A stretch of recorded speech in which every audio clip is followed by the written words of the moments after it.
Bismillahirrahmanirrahim, starting with the greatest name of Almighty Allah, who is Rahman and Rahim, who is the most merciful and the most beneficent. तो students, आप लोग जानते हो कि हमने 9th class chemistry के second chapter को शुरू किया हुआ है जिसका नाम है एटॉमिक स्ट्रक्चर। और एटॉमिक स्ट्रक्चर के अंदर सबसे पहले हमने साइंसदानों की थ्योरीज़ के बारे में पढ़ा, उसके बाद discovery of electron, discovery of proton और डिस्कवरी ऑफ न्यूट्रॉन पढ़ लिया और मैंने आपको टेबल भी याद करवा दिया था, ठीक है। और उसके बाद आज जो हमारा टॉपिक है, आज के टॉपिक के दो नाम हैं। कितने नाम हैं? दो नाम हैं। एक तो है डिस्कवरी ऑफ न्यूक्लियस, एक तो है डिस्कवरी ऑफ न्यूक्लियस और दूसरा इसका नाम है रदरफोर्ड एटॉमिक मॉडल। क्या नाम है इसका? Rutherford atomic model.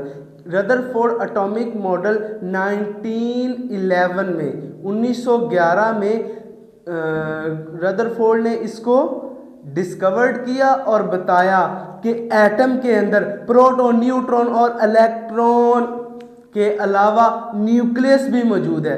क्या मौजूद है? न्यूक्लियस भी मौजूद है। उसने एक एक्सपेरिमेंट किया, हमने उस एक्सपेरिमेंट को थोड़ा सा लेट पढ़ना है, इसके कंसेप्ट को समझाता हूँ। फॉर एग्जांपल, आप एक क्रिकेट खेल रहे हो और उसमें समझो कि जो बॉल फेंकने वाला है, वो बॉल है वो हमारे पास रेस की शक्ल में आ रही है और जो बैट्समैन है वो एज ए न्यूक्लियस काम कर रहा है। क्या काम कर रहा है? एटम के अंदर न्यूक्लियस। तो जब बॉल बैट से समझो न्यूक्लियस से टकराती है तो इस तरफ कभी बॉल गई, कभी इस तरफ और कभी सामने और कभी जो टच नहीं होती बैट को तो वो सीधा निकल जाती है। इसी बेस पर रदरफोर्ड एटॉमिक मॉडल उसने क्या किया कि एक गोल्ड फॉइल ले ली और उस पर हीलियम की रेज को गिराया, हीलियम के अल्फा पार्टिकल्स को गिराया। अब देखो, कुछ रेज तो सीधी गुजर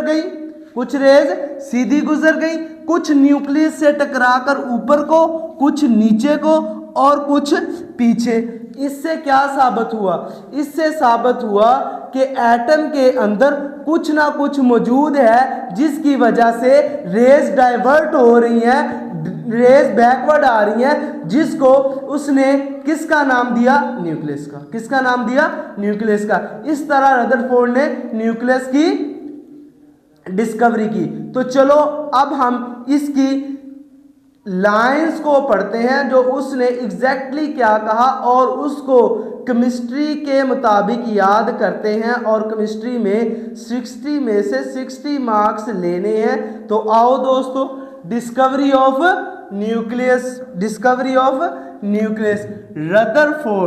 रदरफोर्ड ने क्या कहा? Rutherford in 1911 provided answer to this question. He carried out a remarkable experiment which he hit a stream of special particle to a very thin gold foil. कौन सी फॉयल थी? Gold foil. From the experiment he concluded that, उस experiment से उसने क्या हासिल किया? जैसे हमने क्रिकेट के अंदर देखा कि बॉल लग के इधर जा रही, बॉल लग के इधर जा रही, इसी तरह गोल्ड फॉइल के अंदर मौजूद न्यूक्लियस से रेज लग के कुछ इधर और कुछ सीधा निकल जा रही थी। उसने क्या देखा? An atom has a to portion, a टिनी central portion, जो उसका सेंट्रल पार्ट है, विच ही कॉल्ड एज न्यूक्लियस, जिसको उसने न्यूक्लियस का नाम दिया। ए relatively large area surrounding nucleus is called nuclear portion. जो एटम है ना, ये एटम है, इसके अंदर समझो ये न्यूक्लियस है, तो इसको उसने न्यूक्लियस का नाम दिया। और ये जो पूरा है, जो खाली पोर्शन है, इसको उसने किसका नाम दिया? Nuclear portion. और ज्यादातर जो एटम का पोर्शन है वो खाली है। और मुझे केमिस्ट्री में 60 में से 60 वाले मार्क्स से ना एक दोस्त की वो बात याद आ गई। बात नहीं, बड़ी अजीब सी कहानी है और बड़ी फनी भी है कि ना मैं और मेरे दोस्त हम ना 9th क्लास में हॉस्टल में रहा करते थे। हमने इधर मिसाली ज़िक्र साइंस सेकेंडरी स्कूल से ही मैट्रिक की है। तो जब हम 9th क्लास में हॉस्टल में थे ना, तो हमारा बहुत ज़्यादा कंपटीशन होता था दोस्तों के साथ कि हमने ज़्यादा मार्क्स लेने, इसने नहीं इसने लेने। तो एक हमारा दोस्त था, वो पता क्या करता था कि जिस दिन उसके अच्छे मार्क्स आने हैं तो समझ लो उसने क्या करना है, एक नई कॉटन का सूट माया लगा के प्रेस करके पहन के आना है। और जिस दिन उसको पता है आज पेपर में नंबर नहीं अच्छे आने, तो उसने क्या करना है जी, कोई पुराना सूट उठाना है, उसको प्रेस भी नहीं करना और पहन के आ जाना है। और पूरी क्लास को पता चल जाता था कि इसके अच्छे नंबर नहीं है।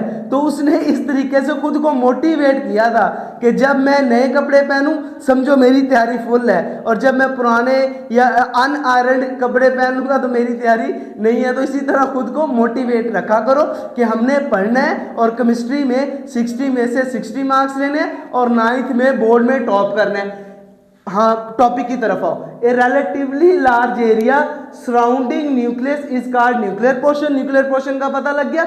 इसके बाद it was also discovered that almost all masses of an atom is concentrated in the nucleus because both the heavy particles proton and neutron found it to be present here। उसने क्या कहा है इस line में, उसने हमें ये बताया कि जो हमारे पास न्यूक्लियस है ना, न्यूक्लियस उसके अंदर दो पार्टिकल मौजूद हैं सवाए इलेक्ट्रॉन के। प्रोटॉन और न्यूट्रॉन दोनों न्यूक्लियस के अंदर मौजूद है। इसकी वजह से वो क्या है, कंसंट्रेटेड है, फुल है, कंसंट्रेटेड है, फुल है, क्योंकि two heavy particles proton and neutron are present in it. उसके बाद in the nucleus these two particles are held together by a strong nuclear force.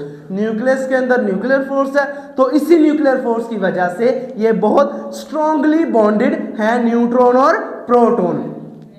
और एक ही है जो इलेक्ट्रॉन जो न्यूक्लियस से बाहर शेल के अंदर गर्दिश करता है। उसके बारे में हम नेक्स्ट लेक्चर में पढ़ेंगे। तो दोस्तों मुझे उम्मीद है कि आप लोगों को आज के लेक्चर की समझ आ गई होगी, और मेरी कहानी कैसी लगी वो भी आप लोगों ने कमेंट में बताना है, और लेक्चर कैसा लगा वो भी आप लोगों ने बताना है। और बहुत ही मज़े की केमिस्ट्री है। जैसे जैसे आगे बढ़ते जाएंगे बहुत ज़्यादा एक्सपेरिमेंट भी आएंगे, वो भी इंशाल्लाह हम परफॉर्म करेंगे। और उसके साथ साथ केमिस्ट्री को याद करके 60 में से 60 मार्क्स हासिल करने हैं इंशाल्लाह। तो दोस्तों आप लोगों ने चैनल को सब्सक्राइब करना नहीं भूलना, वीडियो को शेयर करना नहीं भूलना, और उन तक पहुंचानी है जो बच्चे फीस पे नहीं कर सकते, और चैनल को सब्सक्राइब कर दो। अल्लाह हाफिज़।